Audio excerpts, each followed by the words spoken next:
Hello everyone, welcome back to channel. आज की इस वीडियो में हम डिस्कस करेंगे एनालिटिकल पैराग्राफ। ये किस प्रकार का होता है, इसका फॉर्मेट किस प्रकार का होता है, कितने मार्क्स का ये एग्जाम में आता है, एग्जाम में आने वाले इस क्वेश्चन को किस प्रकार से आसानी से कुछ टिप्स एंड ट्रिक्स को फॉलो करके हम सॉल्व कर सकते हैं, और अंत में हम जानेंगे कुछ क्वेश्चंस को जिन्हें हमने एग्जाम्पल के तौर पे लिया है और उनको सॉल्व किया है। तो आइए स्टार्ट करते हैं आज का ये वीडियो। जब भी एग्जाम में ये क्वेश्चन पूछा जाता है तो इस तरह से पूछा जाता है, यानी आपको कुछ डेटा दिया जाता है, कुछ आंकड़े दिए जाते हैं, कुछ फैक्ट्स दिए जाते हैं, कुछ नंबर्स दिए जाते हैं, बार ग्राफ के रूप में, पाई ग्राफ के रूप में, टेबल के रूप में, लाइन ग्राफ के रूप में। इस तरह से कोई भी चित्र आपको दिया जाता है जिसको आपको देखना है, ध्यान से उसको ऑब्जर्व करना है, और पढ़ने के बाद उस पर आधारित कुछ क्वेश्चंस पूछे जाते हैं, उसका आंसर आपको देना है। कभी कभी क्वेश्चंस नहीं पूछे जाते हैं, सिर्फ आपको ये कहा जाता है कि कोई ग्राफ्स देखने के बाद उस पर आधारित एक पैराग्राफ लिखिए, एक एनालिटिकल पैराग्राफ लिखिए। तो किस प्रकार से ये करना है, आइए जानते हैं कि एनालिटिकल पैराग्राफ एक्चुअल में होता क्या है। एनालिटिकल जो है बना है एनालाइज वर्ड से, जिसका मतलब होता है विश्लेषण करना, कोई भी दिए गई चीज को अच्छे से समझना और उसको फिर एक्सप्लेन करना ही होता है एनालाइज करना। सिस्टमैटिक यानी क्रमानुसार, बड़े तार्किक रूप से इन्वेस्टिगेटिव एंड साइंटिफिक जो एनालिसिस होता है, जो एग्जामिनेशन होता है, जो अंडरस्टैंडिंग होती है, उसको कहते हैं एनालिटिकल, एनालाइज करना। ये जो हमने अभी डिस्कस किया, ये एनालिटिकल पैराग्राफ का एक डेफिनेशन है। ये क्वेश्चंस एग्जाम में लगभग 4 या 5 मार्क्स का पूछा जाता है। किसी किसी बोर्ड एग्जाम में 4 मार्क्स का, कहीं 5 मार्क्स का, और कुछ कॉम्पिटिटिव एग्जाम्स में 10 मार्क्स का भी ये पूछा जाता है, यानी एडवांस रूप में। अगर इसका एडवांस वर्जन देखा जाएगा तो वो 10 मार्क्स का भी एनालिटिकल पैराग्राफ पूछा जाता है। अभी स्कूल लेवल पर ये सिर्फ 4 या 5 मार्क्स का पूछा जाता है। आइए जल्दी से देख लेते हैं। ये है एनालिटिकल पैराग्राफ का डेफिनेशन, जिसको अभी हमने आपको बताया। आप चाहे तो इसका स्क्रीनशॉट ले सकते हैं, इसको पढ़ सकते हैं। जो बातें अभी डिस्कस की गई हैं वही है। आइए देखते हैं एक क्वेश्चन किस तरह से उसको सॉल्व करना है। क्वेश्चन है, study the following bar graph and answer the questions given below. Following bar graph, नीचे एक बार ग्राफ दिया गया है, उसको पढ़िए और जो क्वेश्चंस हैं उसके आंसर दीजिए। या फिर ये इस तरह से भी पूछा जा सकता है, right an analytical paragraph after studying the bar graph given below. नीचे दिए गए बार ग्राफ को स्टडी करने के बाद एक एनालिटिकल पैराग्राफ लिखिए। या तो क्वेश्चंस के अलग अलग आंसर पूछे जाते हैं, या फिर उन्हीं क्वेश्चंस के आंसर्स को मिला करके एक पैराग्राफ के रूप में लिखना होता है, उसी को कहते हैं एनालिटिकल पैराग्राफ। तो कभी कभी जैसे ये क्वेश्चन यहाँ पे दिया गया है, सपोज इस तरह से आपका एग्जाम में क्वेश्चन आता है, तो आप इसको कैसे सॉल्व करेंगे। यहाँ पे लिखा है sale of books during 5 months, यानी 5 महीने के दौरान बुक्स की सेल कितनी हुई थी। तो इस तरह से ये बार ग्राफ दिया रहेगा। यहाँ पर लिए गए हैं number of books sold in the 5 months. 5 महीने में बेचे गए बुक्स की संख्या ये यहाँ पे दी गई है। ये 0 से शुरू करके 100 से स्टार्ट है, 100, 200, 300 इस तरह से कही गई है। और यहाँ पे here the months name are written here, April, May, June, July and August. तो किस तरह से अब आपको देख के ही कुछ अंदाजा, तो बहुत ही सिंपल सा बारग्राफ अभी दिया गया है। ये बेसिक से हम स्टार्ट कर रहे हैं यहाँ पर, ताकि आप बेसिक अच्छे से जाने तो फिर आपको एडवांस में लिखने में आसानी रहेगी। तो क्वेश्चन, ये चित्र आपको दिया है, क्वेश्चन भी ऐसे एग्जाम में आया रहेगा। पहला क्वेश्चन है, what information does the bar graph depict. Question पूछा गया है कि व्हाट इन्फॉर्मेशन माने कौन सी जानकारी, ये जो बार ग्राफ है इसमें कौन सी जानकारी को डिपिक्ट किया गया है, बताया गया है, वर्णन किया गया है। तो आपको पता है, आपको अगर ये समझ में नहीं आ रहा है तो वहाँ पे जनरली टाइटल दिया रहता है, टॉपिक का नाम दिया रहता है। तो ये जो टॉपिक का नाम है sale of books during 5 months, ये आपका इंफॉर्मेशन है। The information depicts, the bar graph depicts the information of the sale of books during 5 months। Simple सा आंसर है कि ये जो बार ग्राफ है ये 5 महीनों में बेची जाने वाली बुक्स का डिस्क्रिप्शन देता है।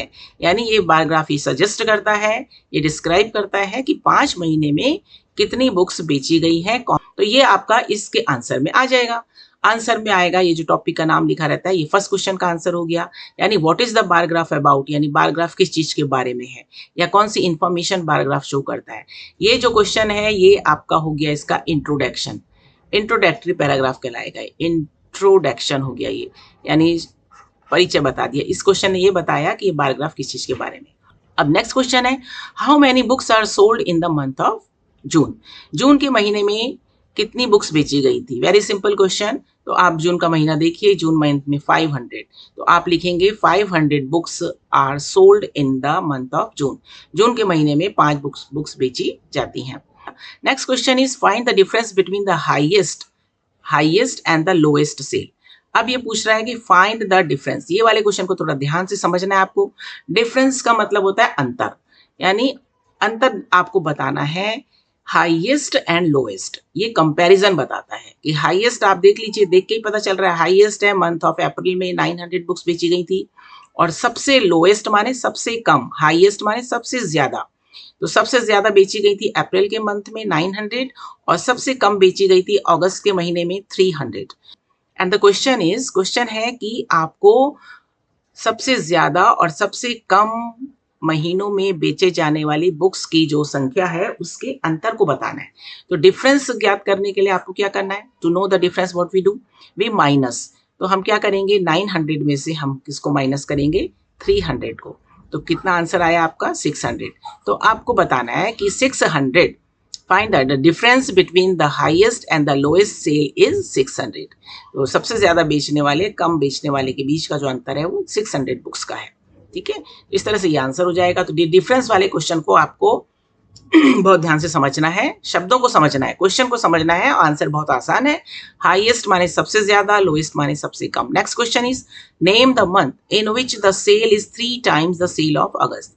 अब वो कह रहा है नेम द मंथ का मतलब नाम बताइए, उस महीने का नाम बताइए जिस महीने में जो सेल हुई थी बुक्स की वो अगस्त के महीने से 3 times तिगुना थी।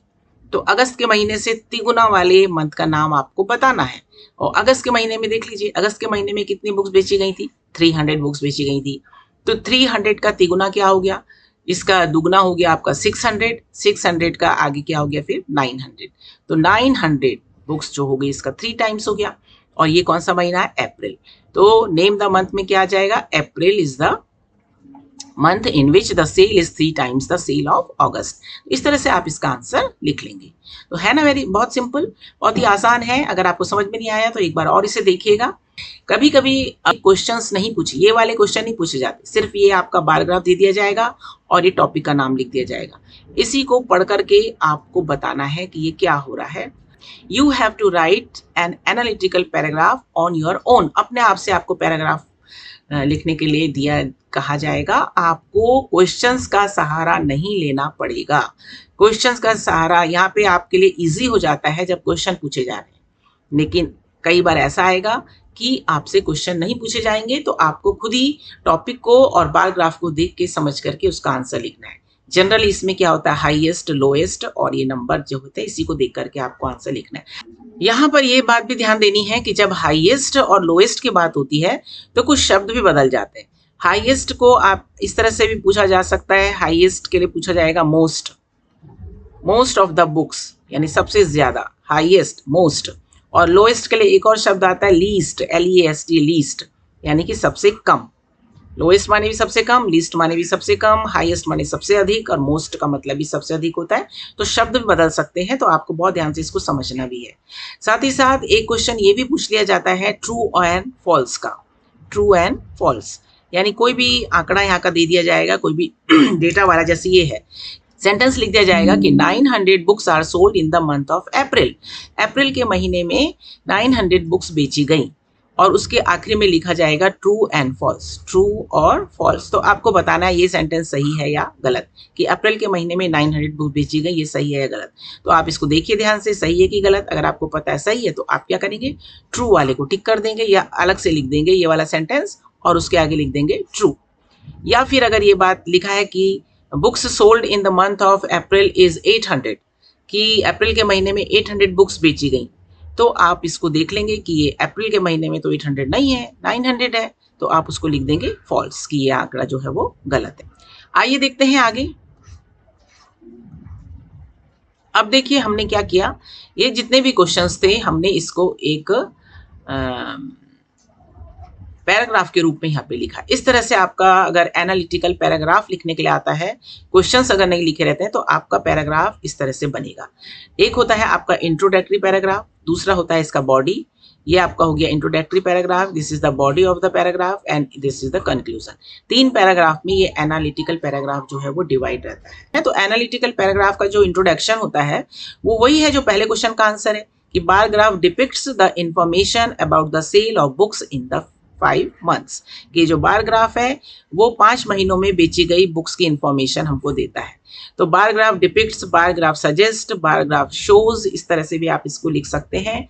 बार graph provides the information about the sale of books in the 5 months। कुछ फ्रेजेस होते हैं जिनको आपको याद करना है, जो वीडियो में आगे हम डिस्कस भी करेंगे, अभी आप इसको इतना ही समझ लीजिए। और ये जो बॉडी है, बॉडी ऑफ द पैराग्राफ है, ये आपके जो 2-3 क्वेश्चन पूछे गए थे उस पर आधारित है। जो डिफरेंट आंकड़े हैं, क्या क्या हुआ था कि 500 books are sold in the month of, अब जितने डेटा दिए गए, जितने आंकड़े दिए गए, जितने नंबर्स दिए गए हैं, उन सब पर आधारित सेंटेंसेस आपको लिखने हैं to describe the details and comparison and trends, relationship, comparison draw करने के लिए आपको बॉडी में आपको इसको सबको लिखना पड़ेगा कि 500 books are sold in the month of July, the difference between the highest and the lowest is 600।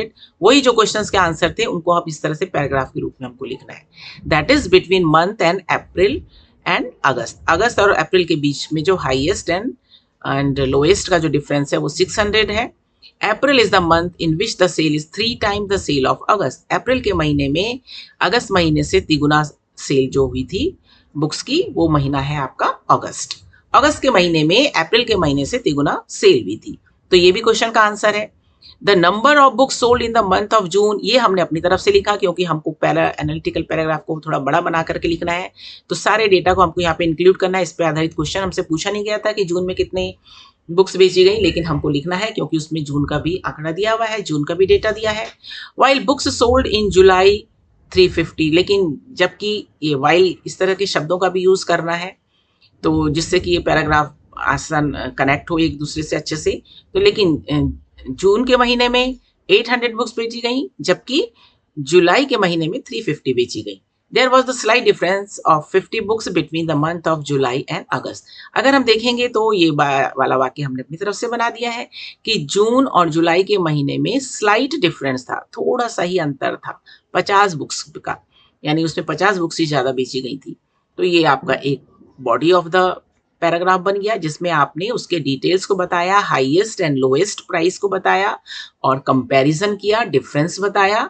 तो ये सब comparison, difference, highest, lowest, most, least, ये जो शब्दों पर आधारित क्वेश्चंस होते हैं, इन शब्दों का या फिर इन शब्दों का प्रयोग करके आपको बॉडी ऑफ द पैराग्राफ लिखना रहता है।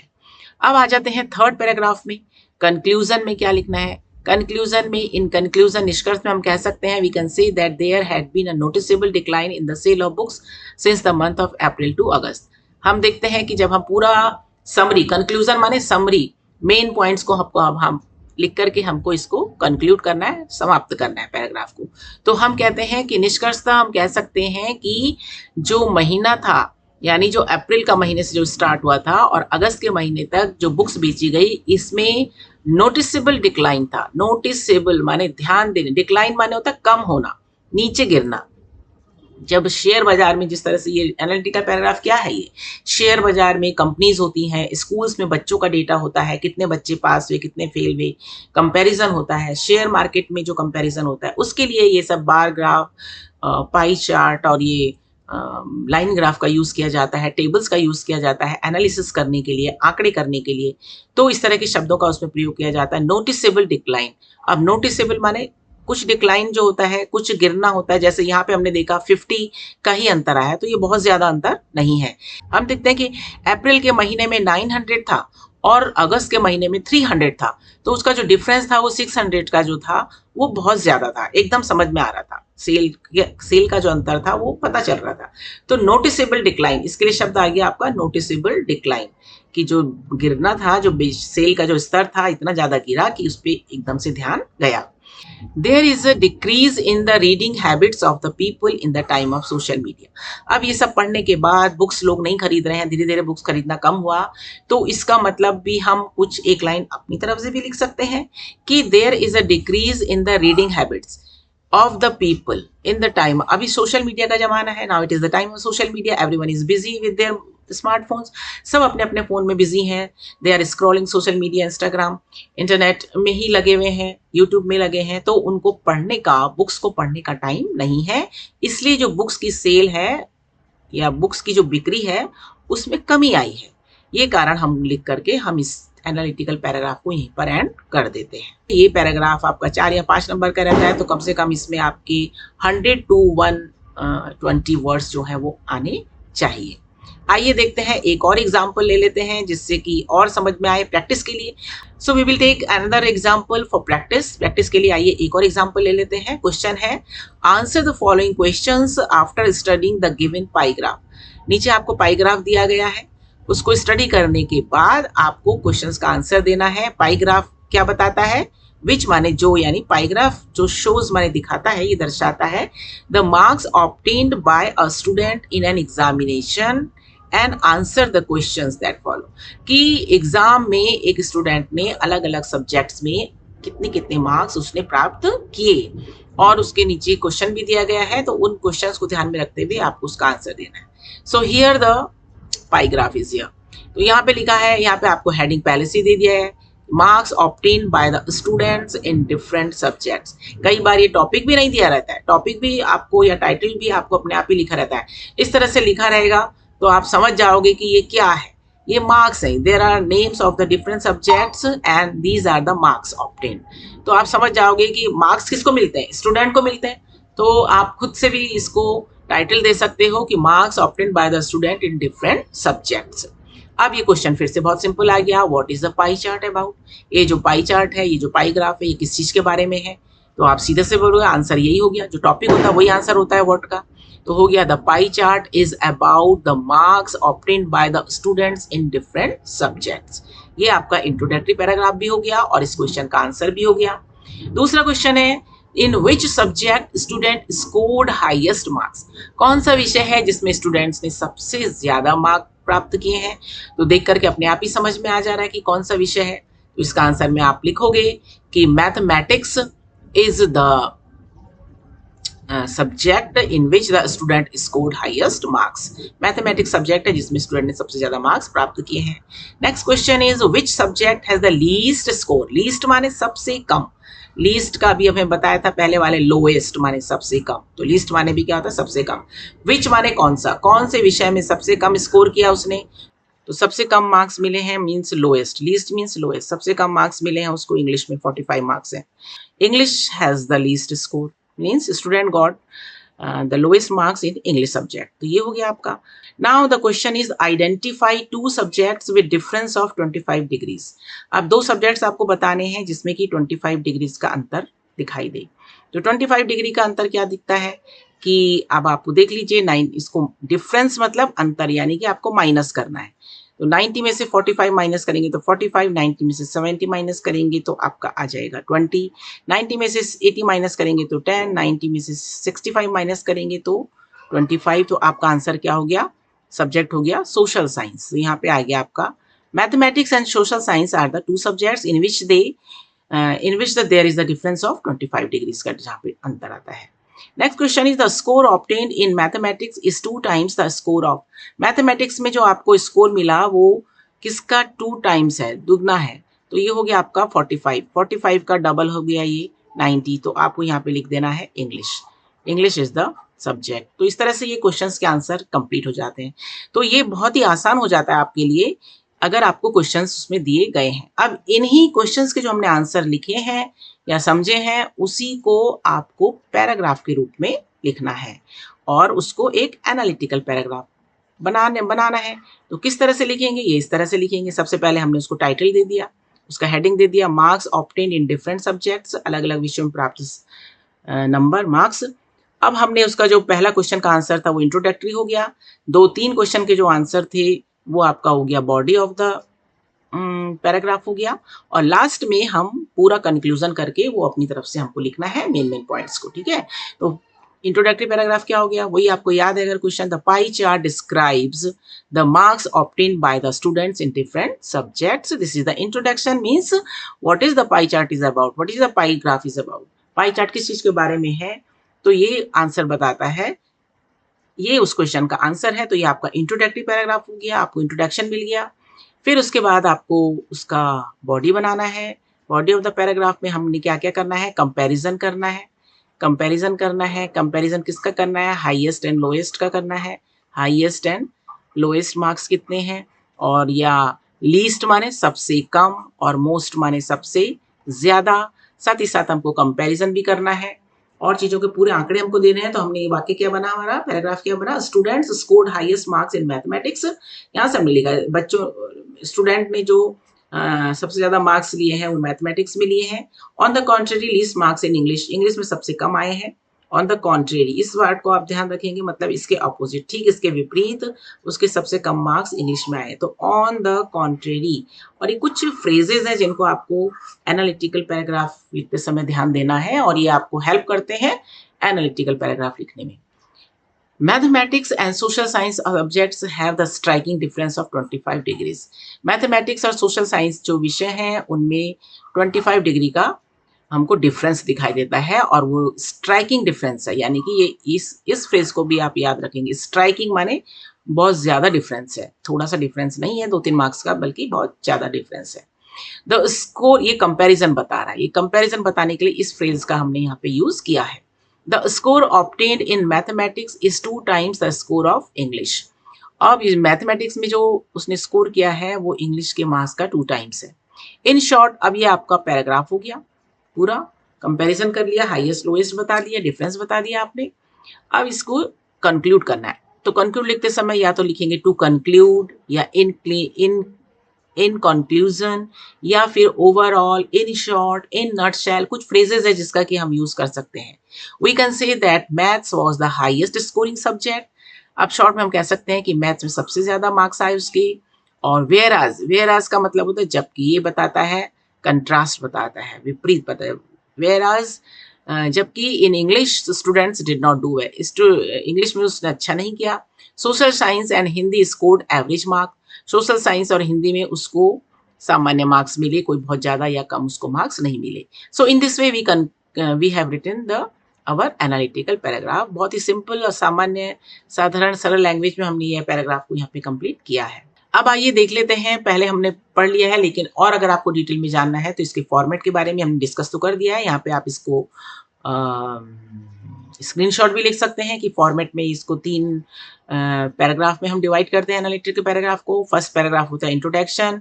इंट्रोडक्शन में हम 1 या 2 लाइन में इंट्रोडक्शन कंप्लीट हो जाता है, जो कि पैराग्राफ का नाम या जो भी पैराग्राफ जो भी आपको दिया गया है उसमें पहले से कई बार लिखा रहता है, कई बार नहीं लिखा रहता है। पढ़ने के बाद आपको समझना है, 2-3 फ्रेजेस का आपको उसको टाइटल देना है। What is the graph about, introduction में आपको लिखना है कि पैराग्राफ किस चीज के बारे में है।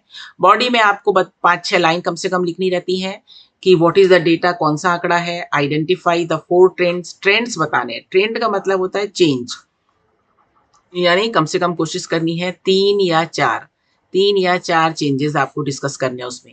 तो चेंजेस में क्या होगा, इंक्रीजिंग, बढ़ता हुआ डेटा, बढ़ते हुए जो आंकड़े हैं उसका जिक्र आप कर सकते हैं। डिक्रीजिंग, गिरता हुआ डेटा बता सकते हैं।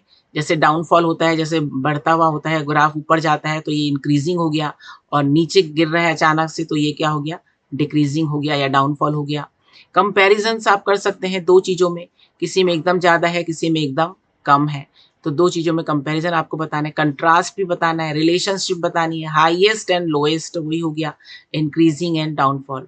तो इस तरह से आप डिक्रीजिंग, इस तरह से आप कुछ शब्दों का ध्यान में रख करके, इन शब्दों का ध्यान में रख करके आप जो है इसकी you can write the body of the analytical paragraph. फिर कंक्लूजन 2 लाइन में कम से कम आपको करना होता है। इस कंक्लूजन का मतलब होता है समराइज करना, मेन पॉइंट्स को, जो मुख्य जो बिंदु हैं, मुख्य पॉइंट्स हैं, उनको समरी के रूप में, सारांश के रूप में लिखना। तो ये आपका इसका फॉर्मेट है। यहाँ पे कुछ टिप्स एंड ट्रिक्स हैं। Here are some tips and tricks which will help you to write an effective analytical paragraph. कुछ टिप्स एंड ट्रिक्स यहाँ पर दिए गए हैं जिससे कि आप बहुत एक प्रभावशाली तरीके से अपना एक एनालिटिकल विश्लेषणात्मक पैराग्राफ को आप लिख सकते हैं। जैसे an introduction you can start with the following phrases. Introduction अगर आप लिखने जा रहे हैं तो आप ये वाले फ्रेजेस जो पर्पल कलर में लिखे हैं इनको आप यूज कर सकते हैं। ऐसे लिख सकते हैं आप, the line graph shows, the line graph depicts. Line graph ये दिखाता है कि, या data given shows, data given depicts, या chart given shows, chart given depicts, कुछ भी लिख सकते हैं, चार्ट गिवन अबाउट डिस्क्राइब्स, इनमें से कुछ भी लिख सकते हैं। डेटा गिवन, ये जो डेटा दिया गया है, प्रोवाइड्स इंफॉर्मेशन अबाउट, यह इंफॉर्मेशन प्रोवाइड करता है इस चीज के बारे में, उसके बाद उसका नाम लिखेंगे। The data given provides information about the players of the cricket team, या कुछ भी जो भी टॉपिक दिया है, about the birth rate, about the death rate, about the recession, जो भी ग्राफ आपको दिया गया उसका नाम लिखने के बाद आप या तो शोज लिख सकते हैं, या डिपिक्ट्स लिख सकते हैं, या प्रोवाइड्स इंफॉर्मेशन अबाउट लिख सकते हैं, या डिस्क्राइब्स लिख सकते हैं, या टेबल सजेस्ट लिख सकते हैं, या पाई चार्ट सजेस्ट लिख सकते हैं, या लाइन ग्राफ सजेस्ट लिख सकते हैं। इसका मतलब हो गया टेबल ये सजेस्ट करता है कि, लाइन ग्राफ ये सजेस्ट करता है कि, पाई चार्ट ये सजेस्ट करता है कि, इस तरह से आप जो भी वाक्य है टॉपिक उसको लिख सकते हैं। पाई चार्ट इलस्ट्रेट्स, एक शब्द ये भी है, इलस्ट्रेट का मतलब होता है व्याख्या करना, टू से इन डिटेल अबाउट समथिंग, किसी चीज के बारे में विस्तार से बताना। तो इलस्ट्रेट शब्द को अगर आप याद करेंगे तो ये बहुत ज्यादा इफेक्टिव होता है, नंबर स्कोरिंग शब्द रहता है ये। सजेस्ट माने सुझाव देना, डिस्क्राइब माने वर्णन करना, प्रोवाइड इंफॉर्मेशन माने जानकारी प्रदान करना, शोज माने दिखाता है, डिपिक्ट्स माने दिखाता है, वर्णन करता है। तो ये इंट्रोडक्टरी पैराग्राफ लिखने के लिए कुछ फ्रेजेस हैं। So to the body of the paragraph लिखने के लिए क्या करेंगे, द एनालिटिकल पार्ट का जो बॉडी होता है, इसमें डिटेल्स आपको लिखना होता है एक्चुअली में। तो जो डेटा आपको दिया गया है, जो भी नंबर्स दिए गए हैं, जो डेटा, नंबर्स और फैक्ट्स तो दिए जाते हैं, उसका डिटेल आपको पूरा इसमें डिस्क्राइब करना होता है। इम्पोर्टेंट जितनी भी इम्पोर्टेंट इंफॉर्मेशन है वो सब उसमें आ जानी चाहिए बॉडी में। Significant details like numbers and data, ये जो बताया। एस्टेब्लिशिंग रिलेशनशिप और कंट्रास्ट भी दिखाना है, कंपैरिजन दिखाना है, कंट्रास्ट दिखाना है, किसका किससे क्या एस्टेब्लिश है रिलेशनशिप का। और उसको बताने के लिए आपको ये जो फ्रेजेस हमने यहाँ पे ये ब्लू कलर से बोल्ड लेटर्स में लिखे हैं, इनको यूज करना है। तो कंपैरिजन बताने के लिए कुछ शब्द हैं, कुछ फ्रेजेस हैं। Relationship between, this and that, similarly माने इसी तरह से, इसी प्रकार। In contrast with, contrast, to show the contrast, to show the comparison, एकदम ऑपोजिट कोई चीज है तो उसको दिखाने के लिए ये फ्रेज आप यूज कर सकते हैं, इन कंट्रास्ट विद या in comparison to. But in the opposite case, लेकिन ये ऐसा है तो ये ऐसा है। हाउएवर, फिर भी, वेयरएज, जबकि। व्हेन इट कम्स टू, अगर हम कंपैरिजन की बात करेंगे तो, एज अपोज्ड टू, उसके विपरीत। वाइल, जब। स्ट्राइकिंग डिफरेंस, नोटिसेबल डिफरेंस, ये शब्दों का प्रयोग करना है। बहुत ज्यादा अगर अंतर दिखाई देता है तो उसके लिए ये वाले शब्द, स्ट्राइकिंग डिफरेंस, नोटिसेबल डिफरेंस। इन वर्ड्स को आप याद करिए, फ्रेजेस को याद करिए और उनकी प्रैक्टिस करिए। इसी तरह से डिस्क्राइबिंग, ट्रेंड्स होते हैं। ट्रेंड्स का मतलब होता है चेंजेस, चेंजेस होते रहते हैं डेटा में। तो किस तरह से उसको, कौन कौन से फ्रेजेस का हम यूज कर सकते हैं टू डिस्क्राइब ट्रेंड्स, जैसे कि a pattern of growth, striking increase. Striking increase, जल्दी से कोई चीज लॉन्च हुई है वो एकदम से बढ़ गई है। पीक्ड मतलब एकदम हाई पॉइंट पे जो पहुंच गई है, फिर नीचे से डाउनफॉल होता है। तो ये वाला जो पॉइंट होता है ये बोलता है the sale peaked up to. Rapidly doubled, कोई चीज जल्दी से बढ़ जा रहा है, कोई सेल या कोई भी चीज, तो उसके लिए हम रैपिडली डबल्ड वर्ड का यूज है। रैपिडली माने शीघ्रता से। स्काई रॉकेटेड एक फ्रेज है, ये भी बहुत अच्छा शब्द है। स्काई रॉकेटेड, जैसे रॉकेट जाता है स्काई में, तुरंत सीधा आकाश में जाता है, तो इसीलिए ये वर्ड का भी यूज किया गया है। यानी जो ग्रोथ है, जो डेवलपमेंट है, जो पैटर्न ऑफ ग्रोथ है, it is very striking. The growth sky rocketed. Soaring rates, soaring rates का भी यही मतलब होता है, जैसे आकाश में जब तैरते हैं ऊपर ऊपर बढ़ने के लिए बोलते हैं सोर करना। तो soaring rates, starting to rise, यानी ये सारे जितने भी शब्द यहाँ पे लिखे हैं ये सब बढ़ते हुए इंक्रीजिंग पैटर्न को बताते हैं। यदि कोई ग्रोथ या कोई वैल्यू या कोई डेटा या कोई रेट जो है वो इंक्रीज हो रहा है, नंबर्स इंक्रीज हो रहे हैं बहुत तेजी से, तो उसके लिए इन शब्दों का हम यूज कर सकते हैं। उसी तरह से कुछ डाउनफॉल है, तेजी से नीचे गिरना, तो इसके लिए डिक्लाइन हो गया। प्लमेटेड का मतलब भी होता है एकदम तेजी से नीचे गिरना। एक होता है ग्रेजुअली डिक्लाइनिंग, इस तरह से धीरे धीरे गिरना। लेकिन ये जो ऊपर से सीधे नीचे आ जाना, हाई पॉइंट से एकदम लोएस्ट पॉइंट पे आना तो उसके लिए बोलते हैं प्लमेटेड। लेवल्ड ऑफ माने ना बढ़ना ना गिरना, तो ये लेवल्ड ऑफ, ये कोई रेट है जो वो ज़्यादा बढ़ नहीं रहा है, लेवल है। स्टैग्नेंट है, रिमेन स्टैग्नेंट, कांस्टेंट है। फ्लक्चुएट होता है जब कोई चीज़ बढ़ रही है फिर गिर रही, बढ़ रही है गिर रही, बढ़ रही है गिर रही, इसके लिए बोलते हैं फ्लक्चुएट होना है। Data is fluctuating, numbers is fluctuating. Starting to fall, धीरे धीरे गिरना शुरू हुआ नंबर्स का, तो ये हो गया स्टार्टिंग टू फॉल। और ड्रॉप डाउन, स्लाइटली, ये स्लाइटली मीन्स होता है थोड़ा सा। ये सब का मीनिंग जो है वो गिरने के लिए, डिक्लाइनिंग स्टेज के लिए किया जाता है, यानी डिक्रीज, कम होना। डिक्रीज मीन्स कम होना के लिए ये जो है ये सारे वर्ड्स का प्रयोग आप कर सकते हैं। इनको प्रैक्टिस करिए, ध्यान में रखिए, और एक बढ़िया एनालिटिकल पैराग्राफ, ये सब इंक्रीज नंबर्स के लिए यूज किए जाते हैं ये सारे फ्रेजेस, ये सारे वर्ड्स जो हैं। तो ऑल सारा का सारा खेल जो है वो प्रैक्टिस का ही है। इन शब्दों को आप जितना पढ़ेंगे, जितना याद करेंगे, और अगर आपको याद भी नहीं है, इसमें से सिर्फ बढ़ने के लिए pattern of growth, striking increase को ही आपने लिख दिया, खाली रैपिडली डबल लिख दिया, एक किसी एक को भी, एक या दो को भी आप याद कर ली, इस उसी तरह से डिक्लाइनिंग पैटर्न में गिरते हुए नंबर्स में आप किसी दो को याद कर लीजिए तो भी आपका एनालिटिकल पैराग्राफ कंप्लीट हो जाता है, बन जाएगा आसानी से। और कंक्लूजन के लिए आपको क्या करना है, और एंड वाला जो पैराग्राफ है तो ये इसमें आपको समराइज करना रहता है, समरी लिखनी है, जो भी इंफॉर्मेशन है उसको समरी के रूप में, यानी कि मेन पॉइंट्स के रूप में लिखना है, और उसमें अपने पर्सनल ओपिनियन को नहीं देना है। जो डेटा में दिया गया है उसी को आपको लिखना है, उसी के आधार पे निष्कर्ष देना है, उसी के आधार पे पैराग्राफ को एंड करना है, अपना कोई ओपिनियन उसमें नहीं देना है। उस जैसे हमने इंक्रीजिंग और डिक्रीजिंग के लिए किया वैसे ही कंक्लूजन के लिए भी ये वाले शब्दों का आप यूज कर सकते हैं, जो proper overall, overall, now to conclude, now to conclude, in short, in conclusion, in subsequently माने अंततः जाके, in all, in a nutshell यानी संक्षेप में हम कह सकते हैं कि for a chart given, यानी कि अब ये एंड वाला सेंटेंस आप लिख सकते हैं, जो चार्ट दिया गया है तो हम ये कह सकते हैं इन शॉर्ट, संक्षेप में हम कह सकते हैं स्ट्राइकिंग चेंजेस, इंक्लूडिंग, देयरफॉर, इसलिए हम कह सकते हैं कि ये सारे शब्दों का आप जो है वो कंक्लूडिंग पैराग्राफ में इनका यूज आप कर सकते हैं। ये था कुछ बेसिक एनालिटिकल पैराग्राफ कैसे लिखे जाते हैं, ये उसका एक बेसिक इंट्रोडक्शन था इस वाले वीडियो में।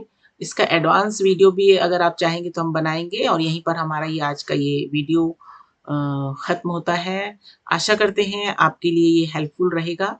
अगर किसी भी तरह से ये वीडियो आपके लिए हेल्पफुल है तो please like, share with your friends, subscribe the channel, और जल्दी ही मिलेंगे अगले वीडियो में। तब तक के लिए take care, good bye, thank you for watching, thank you for staying till the end, thank you so much.